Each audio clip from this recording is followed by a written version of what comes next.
Dites-moi dans les commentaires si vous avez vu ce qui a changé dans le décor. Petit indice, je l'attends depuis 3 mois. Et bien salut tout le monde, ici Ada, j'espère que vous allez bien. Aujourd'hui, je suis très content de vous présenter cette vidéo parce qu'on va parler PC gamer. C'est un sujet qui me passionne toujours autant malgré ce temps de pénurie. Je sais très bien que vous êtes vraiment nombreux à chercher des PC encore actuellement, donc je vous fais cette vidéo. Après, je vous le rappelle quand même, les prix c'est toujours abusé cette année. Malgré tout ça, ça va quand même rester abusé au niveau des prix. Je pense que ça pourrait se calmer d'ici 1 an et demi à peu près. Du moins, je l'espère parce que là, on est vraiment pas sorti de l'auberge. Du coup, aujourd'hui, petite vidéo pour vous présenter des PC gamers qui sont plutôt intéressants. Ils sont déjà montés, Windows est déjà installé de temps en temps, mais pas toujours. Niveau des budgets, on va commencer vers 800 €, on va monter jusqu'à peu près 2000 €. Après, je vous le rappelle toujours, j'ai mon site internet, je suis encore en train de le développer actuellement. Cette semaine, la semaine qui arrive, je vais faire que ça. Donc, il n'y aura pas de vidéo mercredi, mais je vais développer le site au maximum. Du moins, je vais essayer parce que c'est très compliqué et super long. Du coup, les amis, pour cette vidéo, comme d'habitude, vous avez tous les liens qui se trouvent en description, donc n'hésitez pas à passer par là si ça vous intéresse. Si l'un des PC vous intéresse, bah ça peut assez vite partir. De temps en temps, c'est écrit le stock qu'il y a, parce que vous le savez très bien, le problème qu'on a toujours, c'est les cartes graphiques, c'est toujours le cas. Du coup, on va pas parler plus longtemps pour cette intro. N'hésitez pas si ça vous intéresse toujours ce genre de vidéo, abonnez-vous, laissez un petit pouce bleu et surtout, dites-moi dans les commentaires quel budget vous avez pour un PC, parce que je vais prochainement en monter un et vous en présenter un directement pour faire les benchmarks, etc. Du coup, dites-moi votre budget dans les commentaires et le plus liké, je le ferai en vidéo. Directement commencer avec le premier PC qui commence à 795 €. Du coup, comme on en a l'habitude en ce moment, on se retrouve directement sur mon site à peu près partenaire parce que je travaille assez souvent avec eux, donc Memory PC. Donc ici, on n'est pas du tout en collaboration, mais on est sur un petit PC qui est plutôt intéressant. Vous pouvez le voir ici. Bon, bien sûr, le boîtier, etc. On va pouvoir le changer. Bon, les photos, c'est pas exactement ça. On va pas vraiment avoir ce PC là, mais bon, c'est quand même plutôt joli, on va pas se mentir. Donc sur ce PC, vous le voyez, 795 €. On est sur un i5 10400F. On a 16 Go de RAM, une 3050 pour la carte graphique. Carte graphique que j'ai testée il y a vraiment pas longtemps sur la chaîne. Donc si ça vous intéresse, n'hésitez pas, je vous mets la vidéo directement juste ici en fiche. Et niveau du stockage, on est sur 480 Go de SSD NVMe, donc c'est plutôt intéressant. On va un petit peu changer tout ça. Vous le voyez, au moment où je tourne la vidéo, il y a 126 PC directement en stock. Et après tout ça, bah soit il va passer en rupture de stock, soit le prix va monter. Je pense plutôt que le prix va augmenter. Et sinon, pour ceux qui me demandent, oui, sur Memory PC, on peut payer en plusieurs fois, notamment avec PayPal. Vous recevez le PC sous 7 à 10 jours, vous voyez, c'est écrit juste ici. Donc c'est pour les livraisons internationales parce que c'est un site allemand. Mais c'est un site allemand et vous avez toutes les garanties qui sont nécessaires. Donc s'il y a un problème avec le PC, c'est pas un souci. Il peut retourner là-bas, vous pouvez être remboursé ou il peut être réparé tout simplement. Donc au moins tout ça c'est dit. Donc pour ce qui est de cette config PC, on peut directement un petit peu la modifier. Donc là, si vous n'aimez pas le boîtier, vous pouvez le changer pour mettre un autre boîtier. Celui-ci par exemple 17 € de plus, je l'ai testé il y a pas longtemps, il était plutôt cool. Vous avez aussi ce boîtier-ci, c'est un de mes préférés de chez MSI, il est vraiment très bon pour le prix, franchement c'est top. Après là, pour faire des économies, on va laisser quand même celui de base. On connaît pas trop la ref, mais c'est un boîtier qui fera l'affaire pour un PC autour de 800 €. Après bien sûr, si vous voulez changer, vous pouvez changer, vous avez compris. Ensuite, au niveau de l'alimentation, là pour le coup, on va changer un petit peu, on va mettre celle de Be Quiet comme on en a l'habitude, donc 14 € de plus, au moins on est sûr de la marque, on sait que c'est une très bonne alimentation, donc 600 watts certifié bronze plus. Bon, 600 watts c'est overkill pour le PC, mais bon, c'est le minimum qu'ils proposent pour la Be Quiet, donc on va laisser ça. Ensuite, au niveau de la carte mère, on est sur une petite Gigabyte, c'est une H410M, donc c'est une petite carte mère assez entrée de gamme. Après, elle suffira largement pour ce PC. Si vous voulez H510, c'est disponible, mais franchement, vous pouvez laisser celle-ci, ça suffira. Bon, c'est dommage, on sera un petit peu limité à droite à gauche, mais ça suffira pour ce PC, pour le processeur qui est inclus avec, parce que sinon ça nous fait vraiment trop monter le prix, donc on va laisser ça. Ensuite d'ailleurs, pour parler du processeur, un petit 10400F, processeur que vous connaissez très bien, que j'ai d'ailleurs testé justement avec la RTX 3050, donc n'hésitez pas à aller voir la vidéo pour voir tous les benchmarks, parce que vous aurez exactement les mêmes perfs, pas exactement les mêmes perfs de refroidissement, mais niveau des performances in-game, ce sera pareil. Du coup, très bon processeur, 6 cœurs, 12 threads, très bien pour faire du montage photo vidéo en petite quantité, il est surtout fait pour du gaming celui-ci, et pour du streaming c'est possible, mais on préférera éviter et prendre un PC un petit peu plus haut de gamme, mais en soi c'est tout à fait possible. Niveau du ventirad, donc là on est sur celui de base d'Intel. Si vous voulez, vous prenez un petit peu le risque, vous mettez un des deux ici, on sait pas trop ce que c'est niveau des références, mais ce sera forcément beaucoup mieux que celui de base d'Intel qui est vraiment pas très fameux. Après, si vous voulez le changer vous-même par la suite, je vous mets un lien en description d'un petit ventirad pas trop cher. Ensuite, au niveau des barrettes de RAM, on a 16 Go de RAM à 3000 MHz, donc là c'est pas fameux tout simplement parce qu'on ne connaît pas la référence de la marque. Du coup, on va préférer prendre les RAM de chez Corsair pour 23 € de plus, au moins on sait exactement ce qu'on a et en plus de ça, elles sont RGB. Niveau du stockage maintenant, 480 Go de SSD NVMe, si vous voulez le laisser, ça vous suffit, bah laissez uniquement ça. Après, vous pouvez tout à fait rajouter par exemple 1 Tera de disque dur. Donc là, ça va vraiment dépendre de votre utilisation et de vos besoins, mais dans tous les cas, c'est 40 € de plus si vous voulez ajouter un disque dur. Mais en vrai, pour pas mal d'entre vous, si vous jouez pas énormément de jeux, 480 Go dans un premier temps, ça peut tout à fait vous suffire et par la suite, vous pouvez évoluer si jamais vous en avez le besoin. Et pour finir, au niveau de la carte graphique, du coup, on est sur une petite 3050, 8 Go dédiée, c'est une KFA carré, donc c'est pas des très gros modèles, hein, c'est vraiment de l'entrée de gamme. La carte graphique aussi en elle-même, c'est de l'entrée de gamme. Et pour vous donner une petite idée niveau des performances, bah du coup, il y a ma vidéo dans laquelle j'ai fait tous les benchmarks, mais elle est à peu près équivalente à une petite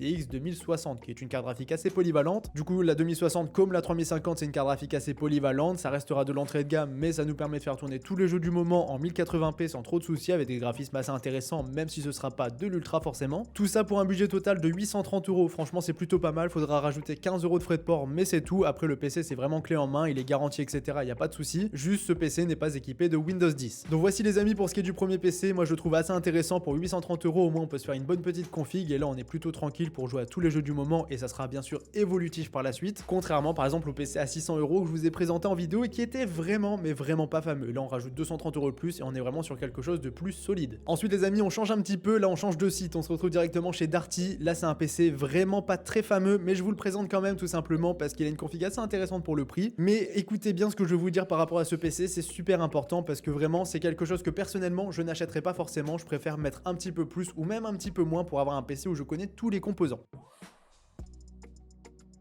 Ensuite les amis on enchaîne directement avec un PC pour 1250 €, vous allez le voir au niveau de la configuration en soi c'est à peu près équivalent à celui à 1000 €, mais la grande différence c'est qu'on sait exactement ce qu'il y a à l'intérieur. Donc là le PC vous le voyez juste ici, bon le design il peut rester comme ça parce que c'est un boîtier que j'ai testé et qui est plutôt cool. On va tout de suite un petit peu modifier la configuration, donc de base on est sur du 1250 € qu'on va un petit peu faire évoluer. Du coup ici au niveau de la configuration, le boîtier je vous l'ai dit, vous pouvez le laisser ou pour pas beaucoup plus cher vous pouvez passer sur le petit boîtier de chez MSI qui est très bon, pour 4 € de plus forcément c'est pas très gênant et c'est un très bon boîtier, donc celui-ci ou celui de base, bah n'hésitez pas, vous pouvez prendre un petit peu votre préféré, mais mon préféré, moi j'aurais quand même tendance à dire que c'est celui-ci, donc on va le mettre. Après c'est pas du tout obligatoire, vous pouvez garder vos 4 €. Niveau de la carte mère, une petite B560 ASRock, ça c'est très bien, une B560 dans ce PC là, bah ça va très bien avec le processeur, donc là bien sûr on va la laisser, on ne va pas changer tout ça. Niveau des processeurs justement, donc là on a le choix, bien sûr on va laisser celui de base, donc le petit 10400F, encore une fois je sens on le voit assez souvent, mais en même temps c'est un très bon processeur en ce moment niveau rapport qualité-prix, bah c'est à peu près le meilleur dans sa catégorie. Parce que je vous l'avais déjà dit, le 3600 il vaut beaucoup plus cher qu'avant. Niveau du refroidissement, on sait pas trop ce que c'est, je pourrais pas vous dire s'il est vraiment efficace ou pas, ça sera toujours mieux encore une fois que celui d'Intel d'origine. C'est écrit RGB donc forcément on va gagner des performances de refroidissement, je rigole. Non mais en vrai on sait pas ce que c'est, si jamais c'est vraiment de la bouse on peut le changer par la suite, c'est pas trop un souci, mais ce sera toujours mieux que celui d'Intel d'origine, c'est ce qu'il faut retenir. Niveau des barrettes de RAM maintenant, encore une fois comme tout à l'heure, on va mettre 23 € de plus pour passer sur celle de chez Corsair. Donc encore une fois on va passer sur des barrettes de RAM en RGB, 2 x 8 Go de RAM cadencé à 3200 MHz, casse 16. Niveau du stockage, on a 480 Go de SSD NVMe. Si on veut changer, on peut aussi rajouter 1 Tera de disque dur comme tout à l'heure. Bien sûr, si vous avez besoin de plus de place, vous pouvez rajouter 2 disques durs ou du SSD, c'est tout à fait possible. Mais là, on peut laisser encore une fois uniquement celui-ci, ça va vraiment dépendre de votre utilisation et des jeux auxquels vous jouez. Niveau de la carte graphique, on est sur une petite RX 6600 XT, très bonne carte graphique pour jouer en 1080p avec la plupart des jeux en ultra. Donc malheureusement, on connaît pas la référence exacte, on sait qu'on aura de l'entrée de gamme, ça va être une entrée de gamme à 2 ventilateurs, mais on sait pas précisément ce qu'on va avoir. Donc encore une fois, ça reste un petit peu flou au niveau des composants exacts qu'on va avoir, ça va dépendre des stocks et des arrivages. Ça va être de l'entrée de gamme, ça on le sait, mais ça sera pas aussi entrée de gamme que par exemple le PC qui est vendu chez Darty que je vous ai présenté tout à l'heure. Là c'est un PC tout à fait possible au niveau de l'évolutivité. Donc voilà, celui-ci nous revient à 1275 €, on peut arrondir à 1300 si on rajoute un petit peu de stockage, il y a la livraison aussi à prendre en compte de 15 €, mais 1300 € concrètement on a un PC très polyvalent qu'on pourrait faire évoluer par la suite. Après encore une fois c'est assez cher, mais bon c'est le temps de pénurie qui vaut ça. Ensuite les amis, pour le PC qui vient juste après, on change de site, on se retrouve directement sur Agando, je vous ai déjà présenté le site une fois. J'ai jamais directement acheté de PC qui venait de chez eux, mais c'est un site qui est plutôt intéressant. Pareil, c'est un site allemand, mais ne vous inquiétez pas, c'est fiable, vous allez payer et recevoir votre PC, il y aura pas de souci. D'ailleurs, le PC, bah, c'est celui-ci, on peut pas mettre les images en grand. Si, voilà, on peut mettre les images en grand, bon, ce sera pas forcément celui-ci exactement, hein. Les images, vous le savez très bien, c'est toujours amélioré, c'est du marketing, mais vous pouvez tout à fait prendre ce boîtier-ci, si vraiment vous le voulez, c'est pas un problème. Du coup, au niveau du PC en lui-même, vous le voyez, la configuration, elle est juste ici, on peut zoomer un petit peu, voilà, donc ici au niveau du processeur, on est sur le petit 5600X, donc un excellent processeur. Cette fois-ci, on passe sur du AMD de dernière génération en plus de ça. Donc c'est un 6 cœurs 12 threads excellent. Pour moi, c'est l'un des meilleurs processeurs pour jouer aux jeux vidéo en 2022. C'est quand même moins bien que les Intel de 12e génération, on est d'accord, mais pour du AMD, forcément, il s'en sort extrêmement bien. Donc vraiment très bon processeur. Pareil, si vous voulez faire du stream avec ce processeur-ci, ça peut être possible, même si je vous conseille quand même plus le 5800X. Après, avec celui-ci, c'est tout à fait possible, c'est pas un problème. Niveau des barrettes barrettes de RAM, on a 16 Go de RAM à 3200 MHz, ça doit être du K16, on va vérifier ça après. On a une petite 6700 XT 12 Go dédiée pour la carte graphique, excellente carte graphique, très polyvalente. Celle-ci elle nous permet de jouer à tous les jeux du moment en 1440p ou en 1080p. 1080p ça va être du ultra, 1440p on peut jouer à certains jeux en ultra, mais si on veut on peut aussi baisser les graphismes pour avoir 144 images par seconde, et on peut même tourner certains jeux en 4K. Donc vraiment c'est une carte graphique très bonne qui s'en sort très bien, à peu près équivalente à la 3070 pour un petit peu vous situer. Ensuite au niveau du stockage on a du NVMe, 1 Tera de SSD NVMe pour être plus précis, c'est très bien. On a Windows déjà installé sur ce PC, enfin c'est un PC qui est quand même vachement complet. Donc du coup au niveau du boîtier tout ça on est sur du Aerocool, a priori c'est exactement celui de la photo, donc voilà c'est vraiment exactement celui-ci, vous pouvez le laisser. Après la marque Aerocool moi je suis pas trop fan, mais du coup regardez, si vous voulez le changer c'est pas du tout un souci, pour le même prix vous pouvez avoir le petit MacForce 100M, celui-ci je le connais, c'est testé et approuvé, même si ça m'embête un petit peu de vous proposer ça pour un PC à 1500 €. Après niveau des boîtiers vous avez beaucoup de choix, vous pouvez vraiment choisir celui qui vous plaît. Après si vous voulez laisser celui-ci vous pouvez tout à fait laisser celui-ci. Et pareil du coup pour changer un petit peu, pour adapter ce PC vous pouvez tout à fait tout changer. Par exemple la carte mère on est sur une B550M Pro, donc c'est vraiment de l'entrée de gamme. Après bien sûr vous pouvez changer, pour 65 € de plus vous mettez une Tomahawk, bon c'est un petit peu gênant parce que ça fait 65 € de plus, mais la carte mère vraiment la Tomahawk est vraiment masterclass. Ensuite niveau de l'alimentation là c'est très bien, il n'y a pas forcément besoin de changer, bon ça va être limite, 600 watts c'est vraiment le minimum je pense. Donc l'alimentation vous pouvez la laisser, et si vous voulez changer par exemple pour une petite de chez MSI 750 watts en gold de plus, ça va rajouter à peu près 50 € sur le prix du PC. C'est pas obligatoire mais au moins vous serez tranquille si vous voulez le faire évoluer vraiment par la suite en mettant par exemple une plus grosse carte graphique. Mais sinon dans l'ensemble voilà très bon PC. Pareil niveau des barrettes de RAM elles sont bien, c'est des bonnes refs, elles sont pas RGB donc ça c'est un peu dommage, elles sont pas à 3600 MHz non plus, si vous voulez en mettre à 3600 n'hésitez pas, mais en vrai ça pareil on peut les laisser, c'est pas obligatoire. Donc vraiment le PC dans l'ensemble il est vraiment bien construit, il nous revient à 1600 € avec le changement de l'alimentation et de la carte mère. Après vous n'êtes pas complètement obligé de les changer, donc c'est un PC qui peut nous revenir à 1500-1600 €, qui est très complet, qui est très polyvalent aussi, que ce soit pour jouer, streamer etc, c'est pas un souci avec ce PC. Donc vraiment excellente référence pour celui-ci, franchement celui-ci c'est l'un des meilleurs qu'on puisse trouver actuellement. Ensuite les amis, deuxième PC que j'ai à vous présenter pour le même budget, donc 1500 €, là c'est plus pour la team Intel, mais en vrai il y a un PC full MSI qui est vraiment intéressant. Donc certes ici on aurait une carte graphique un peu moins bien qui est la 3060 Ti, mais elle restera quand même très bonne, mais moins bien que la 6700 XT. Mais vous allez comprendre pourquoi je vous présente exactement ce PC, parce que franchement au niveau des composants qu'il y a à l'intérieur c'est vraiment pépite. Du coup ici 1500 € de base et il n'y a rien à changer sur ce PC. Donc le boîtier c'est celui-ci, donc le MSI que je vous ai présenté tout à l'heure, il est vraiment sympathique, j'hésite même à le mettre sur le PC que je me suis construit. Normalement j'ai un Velox mais vraiment celui-ci me fait beaucoup de l'œil, donc vraiment celui-ci excellent boîtier, il n'y a rien à dire dessus. Niveau de l'alimentation du coup c'est celle que j'ai modifiée sur le PC de juste avant, donc une 750 watts certifiée Gold de plus. Niveau de la carte mère c'est le petit point faible de ce PC, c'est une MSI certes mais c'est une H510M Pro, donc vraiment c'est comme tout à l'heure, c'est de l'entrée de gamme. Après si on veut passer sur du B560 ou quoi que ce soit c'est possible, mais ça va quand même coûter assez cher, et malheureusement ici on n'a pas les vraies bonnes Tomahawk en B560 par exemple, donc ça c'est un peu dommage, mais bon on va quand même laisser celle-ci. Niveau du processeur on est sur un petit 11400F, très bon processeur, 6 cœurs 12 threads, et bien sûr si vous voulez passer sur du plus gros, bah là vous avez toute la série 11e génération qui est disponible pour vous. Niveau du refroidissement du processeur, on n'est pas sur du ventirad, on est sur du water cooling avec un petit corps liquide 240R, excellent water cooling, franchement celui-ci c'est vraiment une petite pépite, franchement niveau refroidissement il s'en sort très bien, et niveau design il est aussi très joli, donc vraiment ça c'est très bien de l'avoir dans le PC. Ensuite niveau des barrettes de RAM, on se fait un petit plaisir, on met celle de chez Corsair encore une fois en RGB pour 23 € de plus, donc là 2 x 8 Go de RAM cadencé à 3200 MHz, K16 c'est très bien. Niveau du stockage maintenant on a 500 Go de SSD NVMe, donc ça c'est bien. Après si on veut rajouter 1 Tera de disque dur c'est tout à fait possible, et si on veut passer par exemple sur 1 Tera de SSD NVMe comme pour le PC juste avant c'est aussi tout à fait possible, regardez c'est juste ici. Donc là par exemple on peut se faire un petit plaisir. Et ensuite au niveau de la carte graphique, là ça fait réellement plaisir justement parce qu'on est sur une 3060 Ti, donc déjà très bonne carte graphique qui nous permet de jouer à tous les jeux en 1080p et même en 1440p elle s'en sort très bien. Et surtout on est sur une petite Gaming Z Trio, donc là c'est vraiment un excellent modèle, un modèle haut de gamme pour être plus précis. Donc tout ça pour 1567 € avec les 1 Tera de SSD NVMe, franchement c'est très bien, on a un bon PC qui sera super joli, super bien refroidi et en plus de ça super performant. Donc vraiment là entre les deux c'est quand même super compliqué de choisir. Si vous voulez vraiment les performances in-game, bah prenez celui-ci, mais celui-ci sera vraiment pas très loin, il sera quand même je trouve plus joli et mieux refroidi, donc là c'est vraiment un choix que vous pouvez faire. Moi je pense plus que mon choix se porterait quand même sur celui-ci, tout simplement parce qu'il y a une vraie carte graphique qu'on connaît très bien au niveau du modèle. Et ici regardez au niveau de la carte graphique, on est sur une 6700 XT, mais par contre là c'est un modèle tout fabricant, ça je voulais pas préciser. Si vous voulez un modèle vraiment précis, vous pouvez prendre par exemple celui de chez Sapphire pour 50 € de plus. Donc voilà, au final ça fait quand même un petit peu monter le prix, celui-ci sera un petit peu moins cher, donc vraiment celui-ci, les deux en fait je trouve que c'est vraiment des masterclass. Donc assez compliqué de choisir, mais si vous voulez vraiment privilégier le design, prenez plutôt celui de chez MSI, donc